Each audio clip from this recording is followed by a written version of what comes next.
आमदार संग्राम जगताप यांची कृती अजित पवारांची डोकेदुखी वाढवणार का असा प्रश्न आता उभा राहिलाय।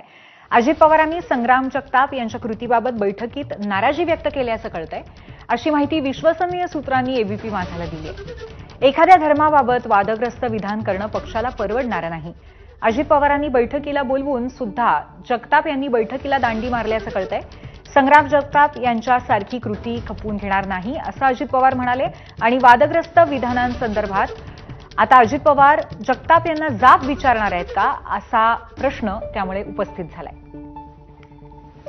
आपले प्रतिनिधी निलेश बुधावले आपल्याला या संदर्भात आणखीन अपडेट देतील। निलेश, पूर्वी प्रत्येक मंगळवारी राष्ट्रवादी काँग्रेस पक्षाची देवगिरी निवासस्थानी बैठक असते आणि या बैठकीमध्ये प्रामुख्यानं संग्राम जगताप मागील काही दिवसांपासून मुस्लिम समाजाबाबत जे वादग्रस्त वक्तव्य करतात या वक्तव्यांसंदर्भामध्ये आमदारांकडून नाराजी व्यक्त करण्यात आली आणि अजित पवारांना देखील आज या बैठकीसाठी संग्राम जगताप यांना बोलवलं होतं। मात्र संग्राम जगताप आपल्या मतदारसंघ कामांमुळे येऊ शकले नाहीत।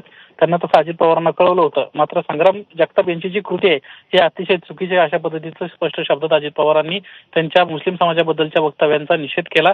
यासोबतच आपण एकीकडे धर्मनिरपेक्ष पक्ष म्हणत आहोत आणि दुसरीकडे अशी विधानं जर कोणी पक्षाचा आमदार करत असेल तर ते नक्कीच पक्षासाठी चांगलं नाहीये असं देखील स्पष्ट शब्दात अजित पवारांनी सर्व आमदारांना सांगितलेलं आहे। त्यामुळे असं कुणीही वक्तव्य करू नये आणि संग्राम जगताप यांना देखील फोन करून आपण जाब विचारणार असल्याचं अजित पवारांनी सर्व आमदारांसमोर स्पष्टपणे सांगितल्याची माहिती मिळते।